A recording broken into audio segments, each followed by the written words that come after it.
नमस्ते। मेरो यस नेपाली कथा संग्रह मार्फत जोडिनु भएका सम्पूर्ण मित्रहरूमा आज मैले वनझाँक्री शीर्षकमा एउटा कथा लिएर आएकी छु। आउनुस् कथा सुरु गरौँ। धेरै पहिलेको कुरा हो। एकजना मानिस आफ्नो 8-9 वर्षको छोरालाई लिएर नुन खेप्न भोट गएका थिए। बाटोमा घनघोर जङ्गल पर्दथ्यो। बाबु छोरा नुन बोकेर फर्कदै थिए। त्यस दिन बेसरी पानी पर्यो। पानी परेकाले नुन बोकेर हिँड्न सकेनन्। उनीहरू निकै बेर जङ्गलको ओडारमा बसे। पानी थामिने बेलामा साँझ परिसकेको थियो। अब उनीहरूलाई बास बसेको ठाउँमा पुग्न निकै कठिनाइ पर्यो। तर हिँड्नु बाहेक उनीहरूसँग अर्को उपाय पनि थिएन। उनीहरू छिटो छिटो हिँड्न थाले। बाटोमा बाबु चाहिँलाई दिशा लाग्यो। उनी छोरालाई यही बसिरहनु है बाबु भनेर झाडीमा दिशा गर्न पसे। झमक्क साँझ परिसकेको थियो। त्यस बाटोमा झम्के साँझको बेला पचभैयाहरू हिँड्थे। पचभैयाहरूको एक समूहमा 50 जना सेनाहरू हुन्थे। 5 भाइसँग जम्मा 250 जना सेना थिए। सबैभन्दा अघि उनीहरूको कुकुर हिँड्थ्यो। कुकुर भन्दा पछि पचभैयाहरूको नाइके हिँड्थ्यो। नाइके घोडामा चढेको थियो। त्यसपछि लहरै अरू भैयाहरू हिँडेका थिए। पचभैयाहरूको अगाडि पछाडि गरी 3वटा आँखा थिए। त्यसकारण उनीहरू अघि पछि सबैतिर देख्थे। बीचबीचमा घोडा र भारी बोकाएका गधाहरू थिए। यो सारा दृश्य देखेर त्यो किसानको छोरो बटुक डरायो र लुक्यो। अब त सबै गइसक्यो होला भनेर बाटोमा मात्र के आएको थियो सबैभन्दा पछाडि हिँडिरहेको भैयाले उसलाई च्याप्प समात्यो। डरले ऊ रुन पनि सकेन। पचभैयाले उसलाई घिसार्दै नाइकेको सामुन्ने पुर्यायो। हजुर, यो मानिसको जासुस रहेछ। यसलाई समातेर ल्याएको छु। के गर्ने हो आज्ञा होस्। समातेर लैजानेले निवेदन गर्यो। ल यसलाई हाम्रो घाटमा पुर्याएर कुकुर लगाऊ र जिउँदै टोकाएर मार्नु। नाइकेले कडा आदेश दियो। अब मर्ने पक्का भयो भन्ने कुरो बटुकले बुझ्यो। तर के गर्ने, भागेर जान सक्दैनथ्यो। यस्तै घाट पुग्ने बेलामा वनझाँक्रीका लोग्ने स्वास्नी र एउटा सानो छोरा जसको नाम सोमा थियो घाटबाट आफ्नो ओडार जाँदै थिए। बटुकलाई उनीहरू मानिस जस्तो लाग्यो। ऊ जोडले चिच्यायो, बचाऊ, मलाई मार्न लागे। ऊ रोएको आवाज सुनेर वनझाँक्रीकी पत्नीले भनी, त्यो बच्चालाई त मार्न आँटेको जस्तो छ, बचाउनुस् न। नुमाका कुरामा वनझाँक्रीले खासै ध्यान दिएन। तर ऊ जिद्दी गर्न थाली। त्यो मानिसलाई बचाएर के गर्ने, त्यो बिना मतलबको कुरा छोड, वनझाँक्रीले भन्यो। नुमालाई भने त्यो चिच्याउने बालकको साह्रै माया लाग्यो। अन्तत नुमाका कुरा वनझाँक्रीले टार्न सकेन।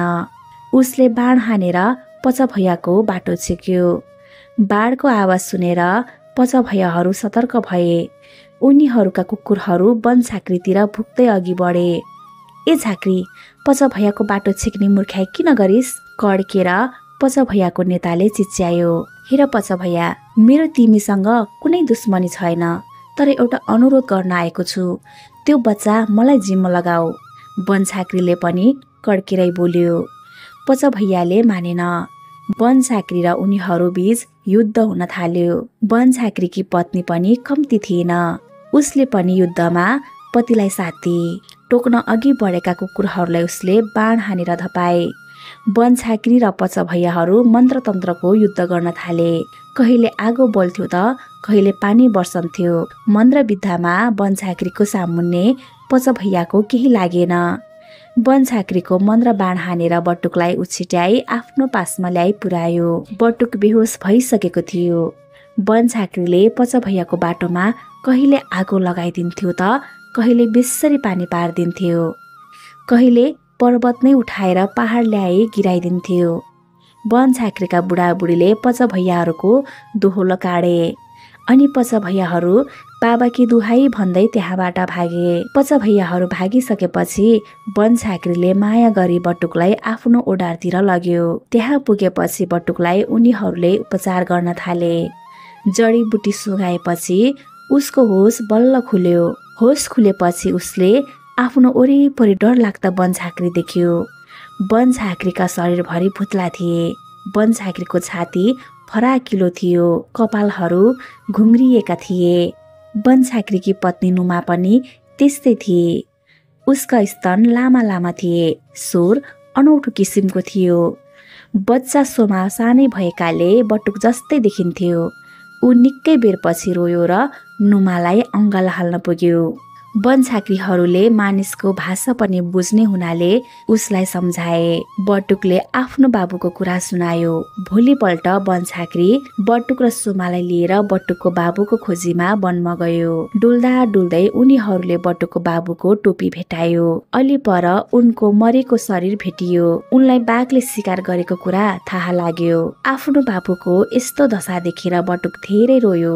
अन्ततः बनझाँक्रीले उसलाई सम्झायो। बाबुको एउटै चिन्ह टोपी लिएर ऊ बनझाँक्रीसँगै उनीहरूको गुफामा फर्कियो। बिस्तारै बिस्तारै बटुक उनीहरूको प्रिय पात्र बन्यो। सोमा त उसको छुटिनै नसक्ने साथी बन्यो। वनमा उसले गिट्ठा भ्याकुर खान सिक्यो। झुरो चकमकले आगो बाल्न सिक्यो। कहिलेकाहीँ बनझाँक्रीले वन कुखुरा र खरायोको शिकार गरी ल्याउँथ्यो र पोलेर खान्थ्यो। उनीहरू पोलेको मासु निकै स्वाद मानी खान्थे। गड्यौला, गङ्गटा, पाँ, भ्याकुतो र माछा पनि उनीहरूको आहार थियो।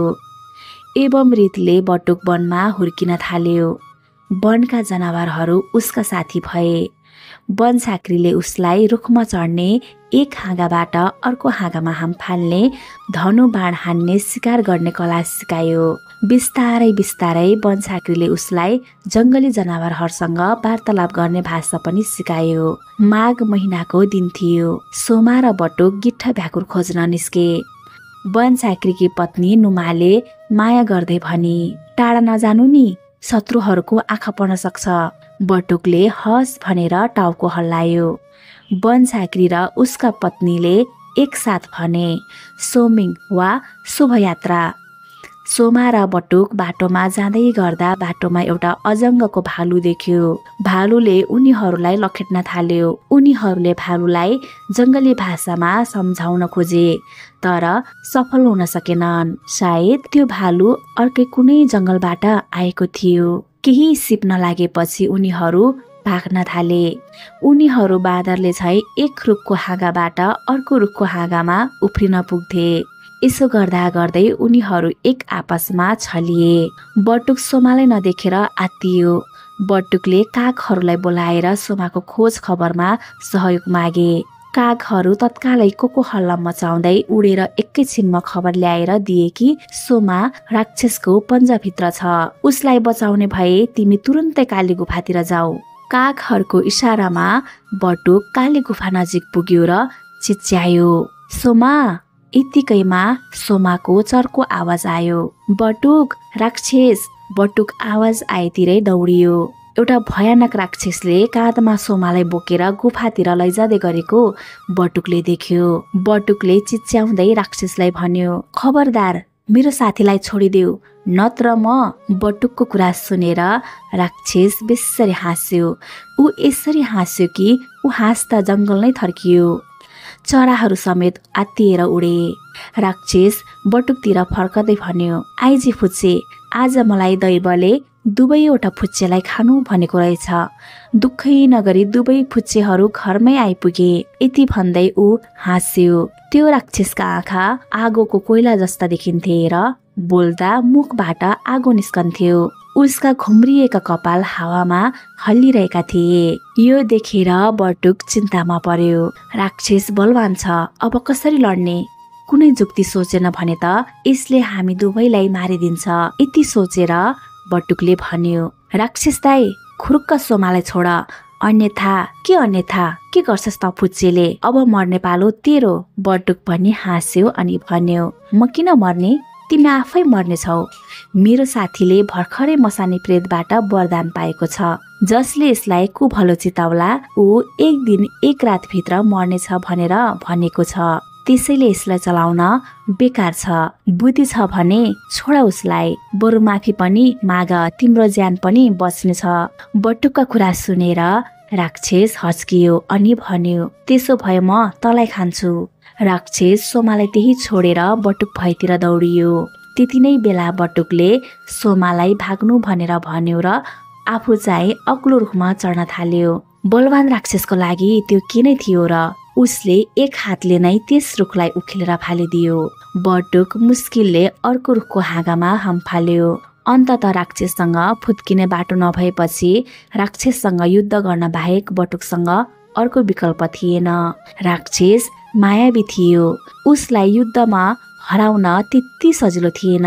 बटुकले रुखबाटै बाण हान्यो, तर राक्षसले हाँस्दै बाणलाई हातले कचाककुचुक पारिदियो।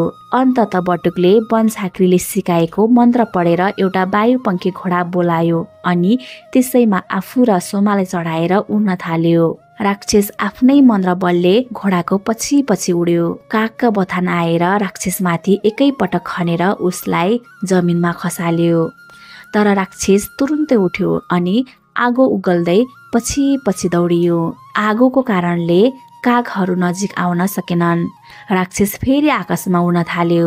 बटुकले सोमालाई वायुपङ्खी घोडामा चढाई घरमा पठायो अनि आफू भने चाहिँ जमिनमा बसेर राक्षससँग युद्ध गर्न थाल्यो। तर बटुक राक्षसको सामु कमजोर हुँदै गयो। उसको अन्तिम मन्त्र थियो नागहरूलाई बोलाउने। उसले त्यही मन्त्र पढ्यो। नागहरू पनि तुरुन्तै त्यहाँ आएर के गर्ने भनेर सोध्न थाले। अनि बटुकले भन्यो, नाग राजाहरू कृपया त्यो राक्षसको हात खुट्टाहरू बाँधिदिनु ताकि यसले मन्त्र लगाएर पनि खोल्न नसकोस्। नागहरूले पनि त्यसै गरे। राक्षस जमिनमा पछारियो। उसले तुरुन्तै गरुडहरूलाई बोलाएर नागहरूको दोहो काट्यो। तर बटुकले बाण हानेर गरुड जतिलाई छिनभरमै मारिदियो। अनि एउटा हात्तीलाई बोलाएर बटुकले राक्षसलाई पक्रिन भन्यो। नागले बाँधिएको राक्षस फुत्कन सकेन। हात्तीले राक्षसलाई सुडले बेरिदियो। राक्षसलाई लिएर बटुक आफ्नै बाटोतिर लाग्यो। उता वायुपङ्खी घोडामा गएको सोमाले बाबुलाई सबै कुरा भनिसकेको थियो। वनझाँक्री त्यही वायुपङ्खी घोडामा चढेर आउँदै थियो। बाटोमा बटुकलाई देखेर ओर्लियो। बटुकको यस्तो बुद्धि र परिक्रम देखेर तारिफ गर्दै वनझाँक्रीले भन्यो, बधाई छ बटुक। वनझाँक्रीले राक्षसलाई छोडिदिन नागहरू र हात्तीसँग भन्यो। हात्ती र नागहरूले बेर्न छाड्न साथ राक्षस उफ्रिएर युद्ध गर्न तम्सियो। वनझाँक्रीले उसलाई एकै झट्कामा तरबारले हानेर पहाडबाट खसालिदियो। अनि उनीहरू खुसी हुँदै घर फर्के। त्यसै दिनदेखि वनझाँक्रीले त्यो तरबार बटुकलाई साथमै राख्न दियो। बटुक वनझाँक्रीसँग बसेको धेरै वर्ष बितिसकेको थियो। त्यही अन्तरालमा बटुकले वनझाँक्रीसँग धेरै कुरा सिकिसकेको थियो। औषधि बनाउने, मन्त्र लगाउनेदेखि लिएर धेरै मायावी विद्याहरू सिक्यो। एक दिनको कुरा हो, बटुक आहार खोज्न अलि परको वनमा गएका थिए। उसले त्यहाँ एउटा स्त्रीलाई देखेर उसको आमाको याद आयो अनि ऊ दुखी हुँदै घर फर्कियो। उसले साँझपख खानेकुरा पनि राम्रोसँग खाएन। काठको फलेकमा बसेका बेला उसको आँखाबाट टप्पा आँसु खस्यो। संयोगवश सोमाको आमाको निधारमा पर्यो। उसले तुरुन्तै बटुकलाई बोलाएर रुनुको कारण सोधी। उसले नढाटिकन आफ्नो आमाको सम्झना आएको कुरा सुनायो। वनझाँक्रीका लोग्ने स्वास्नी पनि बटुकको हालत देखेर दुखी भए। एक दिन बिहान गरुङको मनले बटुकलाई बिदा गरे। सोमा बटुक जाने भएपछि निकै रोयो। वनझाँक्रीका दम्पतिको पनि आँसुले आँखा भरिए। स्वयं बटुक पनि रोयो। जाने बेलामा उसले भन्यो, म छिटै नै फर्कनेछु। उनीहरूले जंगलमा छिटो दौडिने चितुवालाई रातको समय पारी बटुकलाई गाउँमा पुर्याएर आउने आदेश दिए। चितुवाले पनि त्यसै गर्यो। बिहान झिसमिसी हुँदा बटुक एउटा गाउँमा पुग्यो। उनले जंगलका जडीबुटी बेचेर भोटो किने लगायो। भोटो र धोती लगाएर गएको बटुकको कपाल भने मुद्रा परेका थिए। उसको भाषा पनि त्यति राम्रो थिएन। खोज्दा खोज्दै ऊ एउटा झुपडीमा पुग्यो। त्यस झुपडीमा एकजना बिरामी स्त्री थिइन्। उनी एक्लै थिइन्। त्यो अनौठो रूपको मानिसलाई देखेर ऊ दङ्ग परिन्। आमा खोजेको। बटुकले घाँटीमा लगाएको एउटा जन्तर र अर्को विशेष प्रकारको जन्तर देखायो जुन बाल्यकालमा उसकी आमाले बाँधिदिएकी थिइन्। साथै उसले बाबुको टोपी पनि देखायो। ती बिरामी महिलाले त्यो देख्न साथ चिच्याइन् अनि भन्न थालिन्, तिमीले मेरो बटुकलाई देख्यौ? बटुक, यो बटुक। आफ्नो शरीरलाई देखाउँदै बटुकले बोल्यो। उनले 10 वर्षपछि हराएको छोरो भेटिन् अनि अङ्कमाल गरिन्। उनीहरू आमा छोरा धेरै बेरसम्म रोइरह्यो। बटुकका भाइ पनि दाजुलाई देखेर छक्क पर्यो। गाउँभरि बटुकको चर्चा भयो। त्यस रात उसले रातभरि बनझाँक्रीलाई सम्झेर सुत्यो। सपनामा बनझाँक्री आएर उसकी आमाको नाडी समात्यो र औषधि दिँदै भन्यो, निको हुन्छ। बटुक बिउझियो र सपनाको कुरा आमालाई सुनायो।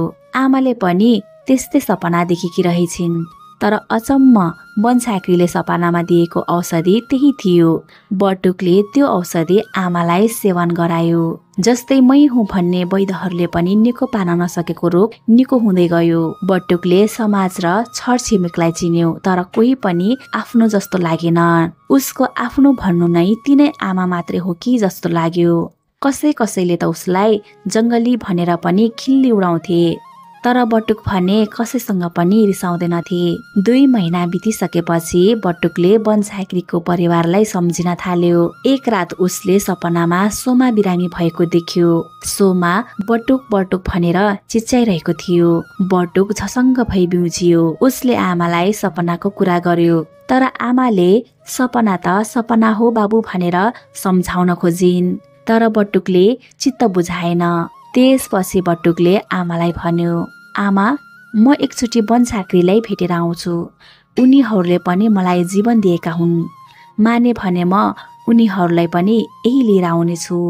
त्यसपछि आमालाई छिट्टै फर्केर आउने बाचा दिई बटुक जङ्गलको बाटो लाग्यो। जङ्गलको बीच भागमा पुगेर उसले जङ्गली भाषामा हात्तीलाई बोलायो। उसँगै हुर्के बढेको र उसलाई असाध्यै माया गर्ने सामारा नाम गरेको हात्ती उसको आवाज सुने बित्तिकै उसको नजिक आयो।